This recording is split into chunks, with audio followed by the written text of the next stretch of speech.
Suspense अभी तक बरकरार है। बस जानकारी ये है कि डिस्क्वालीफाई किए जा सकते हैं हेमंत सोरेन, डिबार किए गए हैं कि नहीं किए गए हैं, कैसे और कौन से माध्यम से ये सब कुछ होगा, तमाम चीजों पर सस्पेंस अभी बना हुआ है। हालांकि अपुष्ट खबरें यही कह रही है कि राज्यपाल ने निर्वाचन आयोग के पाले में गेंद डाल दिया है। अब भारतीय निर्वाचन आयोग यानी कि इलेक्शन कमीशन ऑफ इंडिया को अब ये पूरी प्रक्रिया को आगे बढ़ाना है, जिसके तहत वो राज्य निर्वाचन आयोग को जानकारी देगा, विधानसभा अध्यक्ष को जानकारी देगा, यानी कि सस्पेंस बना हुआ। लेकिन बावजूद ये कि उस मंतव्य में है क्या, इस पर अभी बहुत सारी चीजें होनी है। तो हमारे सहयोगी अंजनी हमारे साथ इस वक्त जुड़े हुए हैं और उन्हीं से जानते हैं। अंजनी, देखिए, लगातार 38 घंटे, आप कह लें कि 36 घंटे, 24 घंटे का पहला दिन, उसके बाद का पूरा आधा दिन, यानी कि पहले दिन का आधा दिन और बाद का यानी कि बीते कल का पूरा 24 घंटा निकल गया। लेकिन रिपोर्ट में क्या है ये पता नहीं चल पाया। लेकिन ये जरूर पता चला फाइनली कि राज्यपाल ने अब वापस से गेंद इलेक्शन कमीशन ऑफ इंडिया के पाले में ही डाल दी है। देखिए, ये जो मामला अभी लगातार सुर्खियों में है और क्या होगा ये कोई नहीं जानता है। और तमाम जो चीज़ें हैं, सूत्रों के हवाले से ये जरूर खबर मिल रही है कि मुख्यमंत्री को जो है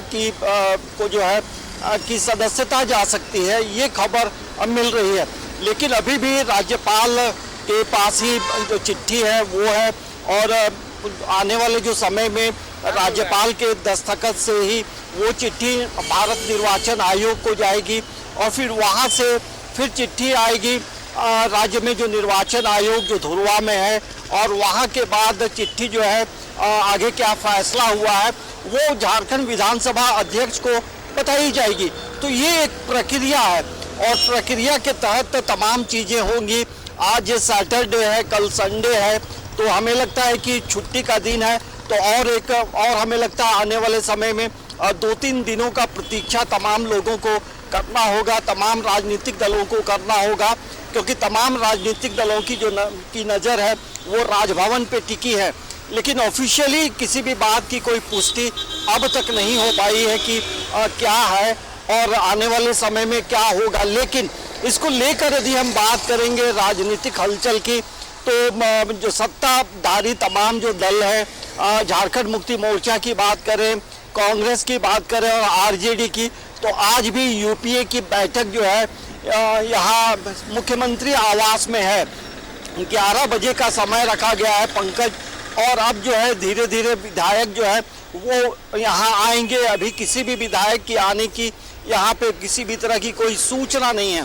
तो आज भी बैठक होगी और बैठक का मुख्य मुद्दा देखेंगे तो कहीं ना कहीं एकजुटता दिखाना है कि हम सभी एक है। यदि विपरीत परिस्थिति होती है तो वैसे में तमाम चीज़ों को लेकर मंथन भी हो रहा है और रणनीति भी बन रही है कि ऐसा होगा तो क्या होगा। यदि विधायकी जाती है मुख्यमंत्री हेमंत सोरेन की, तो उनके सामने हो सकता है 2-3 कई ऑप्शंस है, उन पे भी बात विचार हो रहा है। तो ये अभी इसके लिए प्रतीक्षा जरूर करनी होगी। और बात करें, लेकिन जाहिर सी बात है, सब कुछ निर्भर करता है कि उस फैसले में क्या है, उस मंतव्य में क्या है जो इलेक्शन कमीशन ऑफ इंडिया की रिपोर्ट में दर्ज है। तो जाहिर सी बात है, तमाम चीजों को लेकर उन संभावनाओं पर ही, उन सर्कमस्टांसेस पर ही इस वक्त जो है सत्ता पक्ष भी उसी पर बातचीत कर रहा है, उन्हीं तमाम विकल्पों को तलाश रहा है कि क्या होगा। इंतजार उसी बात का है। इन सब के बीच में यानी कि पूरी कोशिश ये कि एकजुट हम बने रहे, ये पूरी कोशिश है इस वक्त। और इसी कड़ी में क्या बैठकों का दौर चल रहा है या फिर उन चीजों को खंगालने के लिए कि विकल्प और क्या क्या है? देखिए, जब ऐसी स्थिति बनी है और इस जो राजनीतिक हालात है, इसमें जाहिर सी बात है कि पहली जो प्राथमिकता होगी वो एकजुट होने की पहली प्राथमिकता, कोई भी राजनीतिक दल रहता तो उसको पहली प्राथमिकता यही होती। और यही वजह है कि कल देखिए 2 बार यूपीए की बैठक जो है मुख्यमंत्री आवास में हुई है पंकज। देखिए, मुख्यमंत्री सुबह में बैठक किए, फिर नेतरहाट चले गए और फिर वापस लौटने के बाद फिर 7 बजे से लेकर कंटिन्यूअस बैठक चली है और आज फिर 11 बजे है। तो कहीं ना कहीं मंथन भी हो रहा है, विचार भी हो रहा है और एक तमाम लोगों के क्या विचार हैं, कैसे आगे हम लोग चलेंगे और यदि विपरीत परिस्थिति होती है तो हम क्या करेंगे और क्या प्रक्रियाएं होंगी। तो इन तमाम चीज़ को लेकर बातचीत जरूर होती है जब सभी राजनीतिक दल एक जगह बैठे हैं। और ये जरूर कहा जा सकता है कि ये जो संकट की घड़ी है, तो संकट की घड़ी में एकजुट होना भी, एक साथ रहना भी कहीं ना कहीं मानसिक रूप से तमाम लोगों को मजबूत करता है। बिल्कुल। यही वजह कि कल आप देखेंगे कि सभी जितने भी विधायक निकल रहे थे सभी पूरी तरह से कॉन्फिडेंट दिख रहे थे। तो हमें लगता है कि जिस तरह से जो मामले बने हैं वो कोई बहुत पनिशेबल मामला नहीं बनता है, क्योंकि उससे किसी भी तरह का आय इन्होंने अब तक नहीं किया है। ये एक बिल्कुल बिल्कुल ऑफिस और प्रॉफिट का मामला जरूर है, लेकिन प्रॉफिट नहीं ले पाए। हालांकि कानून का उल्लंघन जरूर उन्होंने किया है, बस उसी की दिक्कत उनके साथ है।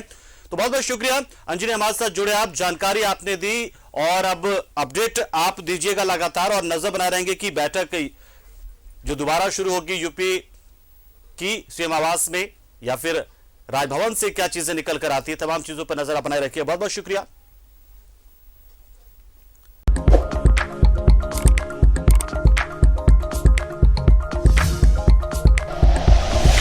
Like and share videos, subscribe करें हमारा चैनल और प्रेस करें बेल आइकॉन। न्यूज़ 11 भारत, सच है तो दिखेगा।